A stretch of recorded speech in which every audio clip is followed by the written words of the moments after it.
Good morning. This is Jason Dean coming live at you again for another Film Fanatic show. It is about 7:30. My clock is way off on my computer. It's 10:30. So hope everyone's doing good.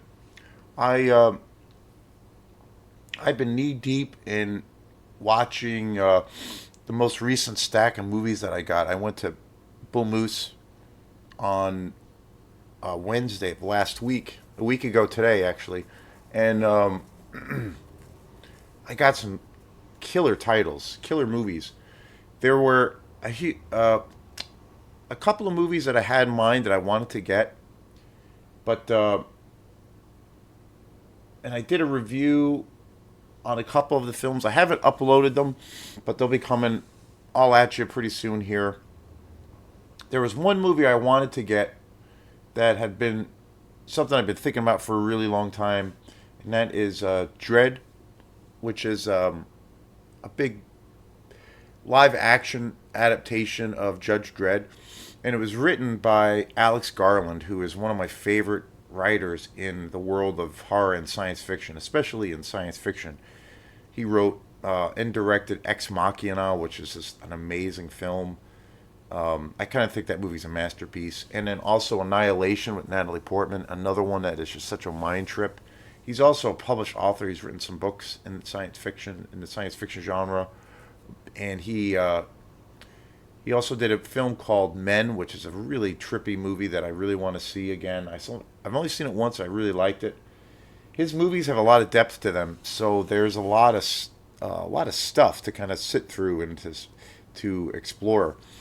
And but anyway, I went there and I got Judge Dredd, which was a movie that he did not direct, but he wrote, and I wanted to see this movie on Blu-ray badly. I've seen it multiple times on DVD, and then other than that, and I did find it, which I was super psyched. I got an amazing Blu-ray copy of it, and then other than that, I got into finding some movies that I was super pumped about, and so these next batch of shows, or I should say, these next batch of shows, will be about all of my finds and my purchases at Bull Moose in Bangor.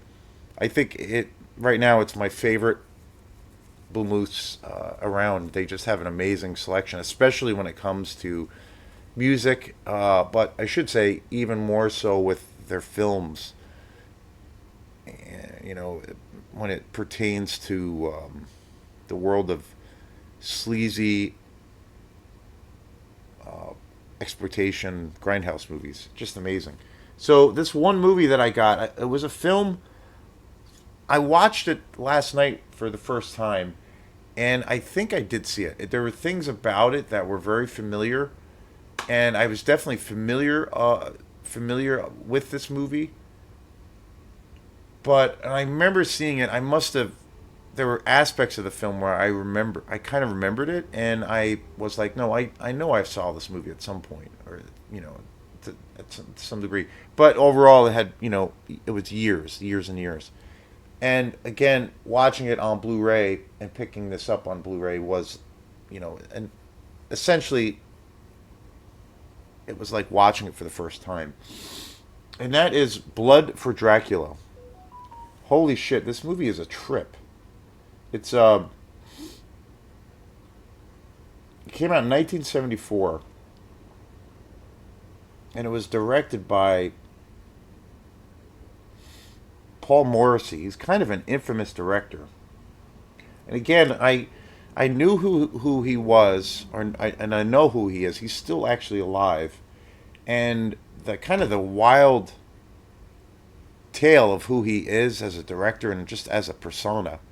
And I'm going to get into Paul Morrissey as a director and kind of his whole wild journey as an artist. But this movie, I have to say, at face value, again, there were parts of it that I remember, that I do remember, and but at the end, it was really like my first time seeing this film. This movie is like, again, it's so it's very hard to describe. It's it's incredibly funny. It's definitely a comedy in a lot of ways, and it's super. I don't know. It's kind of one of the most original, to a degree, innovative and hilarious portrayals of the classic character known as Dracula.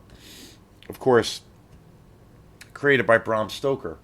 And I have to say, this is probably one of the most wild and it really, going into this film, I thought this film was going to be more kind of straight of a gothic tale or telling of Dracula. I thought it was going to be more kind of in the more serious vein. I thought it would be obviously in a it would have a very low budget.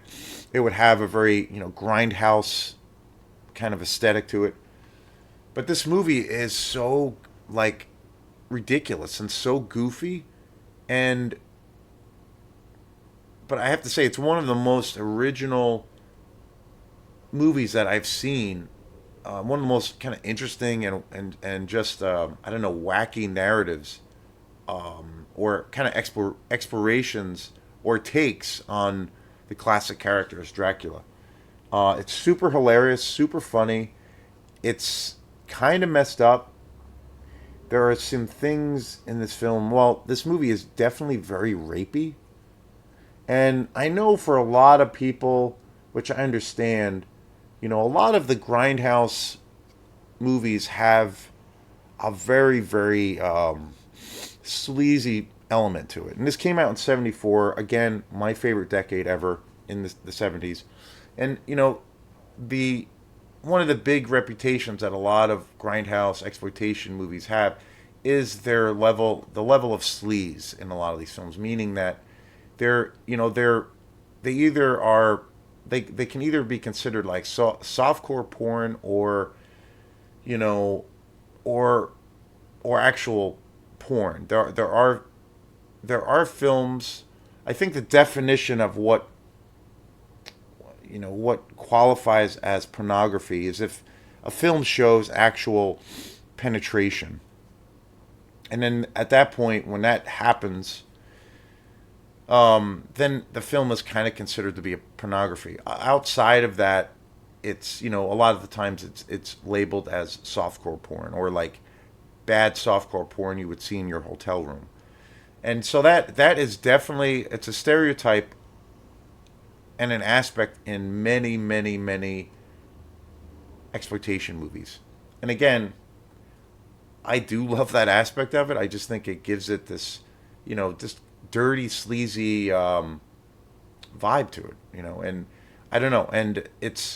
The interesting history with a lot of these exploitation movies is that a lot of the directors that kind of moved into, directing more, theatrical releases or features, most of them had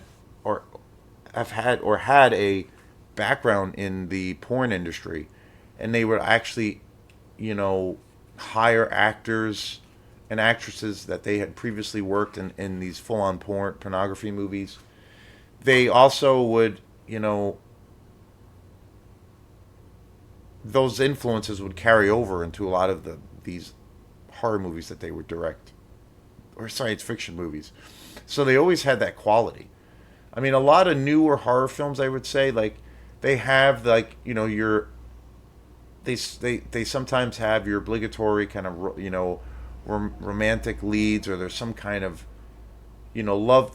There's always a couple of characters in the film that are romantically involved. They do explore that, and then there's also the kind of the sex aspect, but not to the degree that these movies explored, where they really go all in, literally, no pun intended. But there's the real sleazy kind of taboo aspect of it, and this film definitely has it. And again, a lot of these films also have aspects of where, on one hand, women are, I think a lot of grindhouse films get this bad rap that, well, they're basically incredibly sexist and misogynistic in how they portray women. That women are weak and just pieces of meat. And women are treated cruelly and badly, but so are men in many of these films, especially in the horror or the slasher element, slasher genre. It's kind of across the board. But I do find that many times in a lot of these movies, at the end of the day, at the conclusion of a lot of these films, there's always a female character that saves the day, takes on that hero quality, and kind of saves the day, and is the one that kills the monster or kills the killer at the end, and is the bringer of justice, if you will, at the end of the film. So when I never understand why, you know, a lot of folks, there were two critics. Well, obviously Siskel and Ebert. They were, probably the most predominant and most influential critics of their time. But they really trashed and attacked a lot of these grindhouse films because of how they portrayed women as being just weak and vulnerable, and they can be broken, and they're just like cattle, and that they're you know just needlessly slaughtered in a lot of these films. And again, that is part of it, but again, lots of men have been killed. Um, Also, and I have to say, at the end of the day, a lot of the times it's always some female character in the film that kind of saves the day or really rises to the occasion and you know is kind of takes on the archetype of the hero at the end. It's just really interesting and funny. But this movie, the sexual aspects of this film were definitely uber sleazy, kind of disturbing, kind of rapey, but it's so hilarious as a whole. This whole film, the cast for this movie is amazing. Um, of course, Udo Kier, real famous German actor, character actor who's been around for years and years and years. He plays Count Dracula in this film, and he is just incredible. I mean, this movie came out in '74, which is hard to believe. So he's like super young, and he's actually still going and still in many films. He was in the first Blade film. He was also in the very first um, shit. He's been well. Can't think of that movie. I'm thinking of the Human Centipede, but he was not in that. But Udo Kier has been around for decades, decades, and he's been in some like just incredible movies. Um, Such a long lasting career, and he just has this, you know, quality that you can identify him so quickly. Swan Song, which is a film that he was in and starred in, that just came out 2021. Iron Sky in 2012. He was also in Flesh for Frankenstein, Andy Warhol's Flesh for Frankenstein. Bakua in 2019. Downsizing in 2017. He was actually in Ace Ventura, Pet Detective with Jim Carrey. Um, My Neighbor Adolf in 2022. Mark of the Devil in 1970. Brawl in the Cell Block 99. He's just an awesome character actor. He typically plays a lot of, kind of violent, messed up characters, but he's just awesome. The rest of this cast is just fabulous too. Um, yeah, I was really surprised. Joe D'Alessandro, who is a pretty famous or was a pretty famous actor in the time of the Grindhouse period, and he's just awesome. He plays this, kind of this scumbag, but he does play this total shitbag character, but there's something about him where you kind of care about him, even though he does these, reprehensible things. Armo Jurging, and then there's also Vittorio De Sica, who is or was a famous Italian actor of his time. Dominique Darrow and Stefani Cassini, Maxine De Felice. Awesome movie. This again, the climax, the end of this film is so fucking bonkers and crazy and so gory. I was like, I couldn't believe it. It has one of the best, I think, one of the best or kill sequences I've ever seen in a movie, especially in a Dracula film. I've never seen anything like it. Like, it's so over the top and so utterly ridiculous and so gory and graphic. It's such a bloodfest, but it's amazing. It's amazing, and the score is incredible. The transfer of this film on Blu-ray is just amazing. There's an just an incredible interview. I'm watching the special features now, and I'm it's so fascinating. There's a really incredible interview that I'm watching right now with Paul Morissey. That is so fascinating, and he talks. He had a long association and what I believe to be a partnership with Andy Warhol, of course. Who was a very, you know, famous artist in the pop world. He had the kind of the legendary art space in New York called the Factory. He, brought the one of the most influential rock bands to the table or into the light. Velvet Underground, of course. He's collaborated with many artists at the time. His collaborations with another famous artist, Basquiat. He was an artist, Andy Warhol was an artist himself, a visual artist, but he also dove into making films, and he had a long collaboration with Paul Morrissey. But his tale of or his opinions of Andy Warhol are just pretty astounding. Um, some of the films he directed: Flesh in 1968, Flesh for Frankenstein 73, Blood for Dracula, this film today 74, Trash 1970, Heat 1972, Women in Revolt in 71, The Chelsea Girls in 66, Lonesome Cowboys in 68. Highly prolific. I mean, he made so many of these like B trash kind of exploitation movies in the 70s, and he's still going. And his whole like opinion of Andy Warhol in this interview is kind of mind blowing. Like, he kind of he completely has like no respect at all for Andy Warhol. He kind of looked at Andy Warhol as just being this kind of brainless moron, and all he had was a little bit of money, and he had a name, and he did whatever he could to attach himself to projects.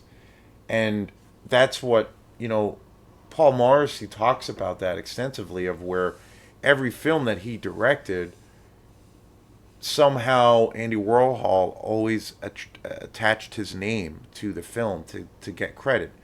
And Paul Morrissey talks about how through these films he really, Andy Warhol's stardom became a thing like that. This is kind of how he, really got, you know, became regarded as this kind of iconic figure in the art world, was through a lot of these films and having his name attached to projects. And he said, and Paul Morrissey says in in this interview, that he actually had no input. He had nothing to do with any of the films. There was some kind of legal loophole somehow that Andy Warhol would use his name on a lot of these films and projects and attach himself, even though he had no creative input whatsoever. And Paul Morrissey really reflects back on his relationship with Andy Warhol as being just a terrible thing, really interesting. And he pulls, whether or not you agree with his views or not, and whether or not he's true, he does not pull any punches as far as talking about Andy Warhol, and he really does trash him.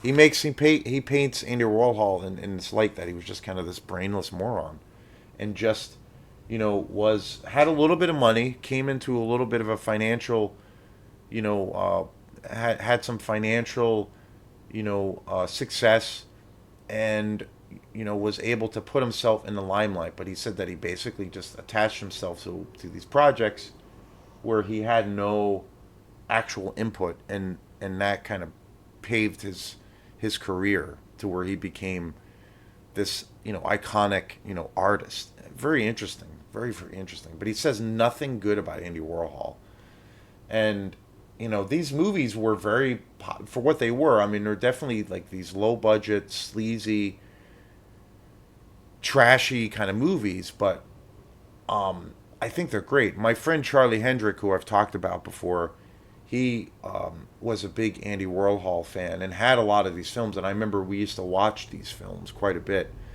And I always, I've always liked them. I always thought they were, very strange and very weird, and definitely part of the exploitation world. I kind of got exposed to some of these films, right around the time I probably got exposed to John Waters. And so, it all made sense to me. I really dug it. I've never bought any of these films, but very interesting. Very, very interesting. And this film came out again, in the early 70s.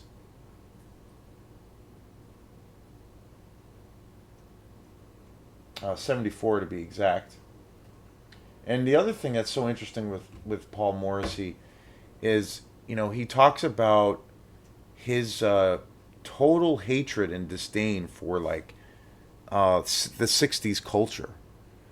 He was, I don't know, he's a very complex guy, but just he's so bold and does not like give a fuck about what people say or think about him. He just kind of, and he's so honest. Like in this interview, he's talking, and he does name drop. He does talk a lot about not. He doesn't just trash Andy Warhol, but he goes into length about his views of the culture in the '60s and also other personas in the media, in the entertainment business. And it's kind of like, holy shit, I can't believe he's kind of saying this. But you have to kind of like admire that he's not like kissing anyone's ass. He's not playing any kind of game.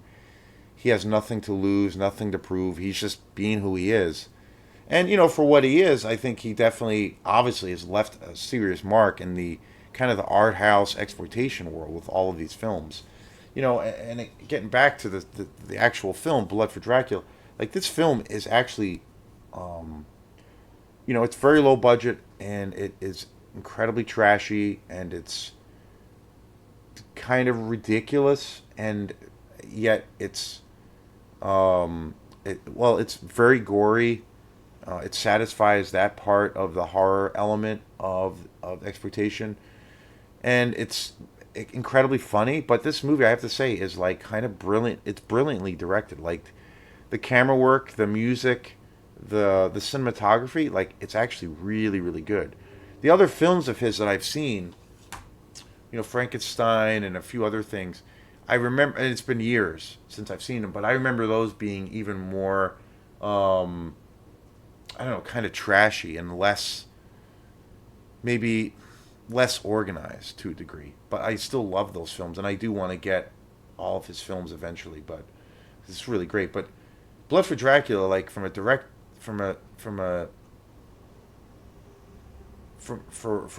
direction or from a director's point of view, the way this film is done and put together is really good. Like it's really well directed, and I think Paul Morrissey definitely was or is a legitimate talent. He definitely had a vision and a style, and does.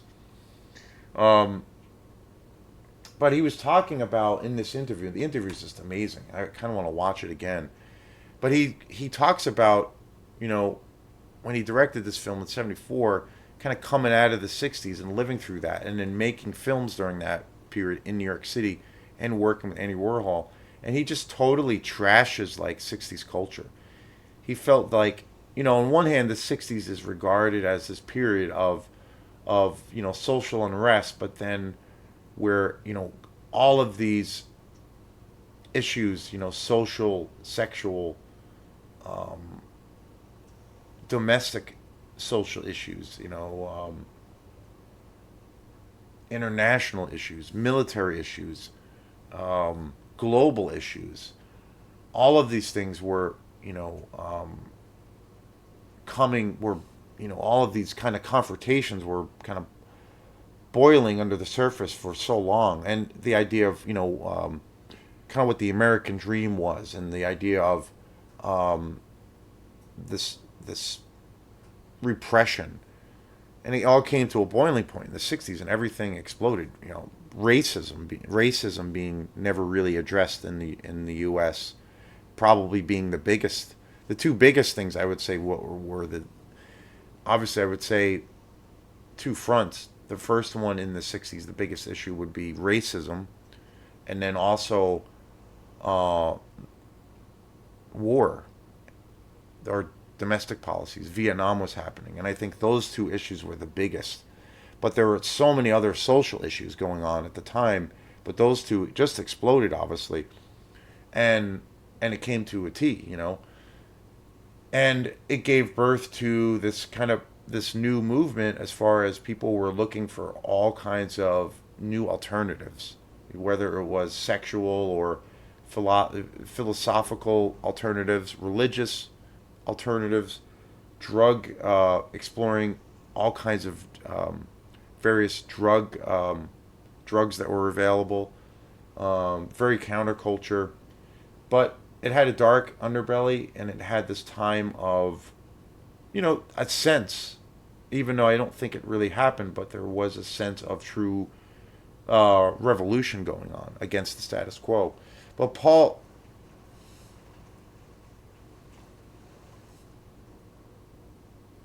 Morissey had total, his view of that whole period was of total contempt. He hated he referred to all of the people as dirty hippies, and he felt they were all just a bunch of morons, just these stupid kids that had no brains, they couldn't think for themselves, and they were just using this whole thing as an excuse to do every drug and have sex with anything and everything and everyone at the same time. And there was no this decade of pure hedonism, and he just thought that they were all scumbags, and he just has this horrible view of the '60s, and and he felt like with his movies he could kind of reflect upon that. But really interesting, just a wild, kind of a crazy perspective he had, kind of a crazy man.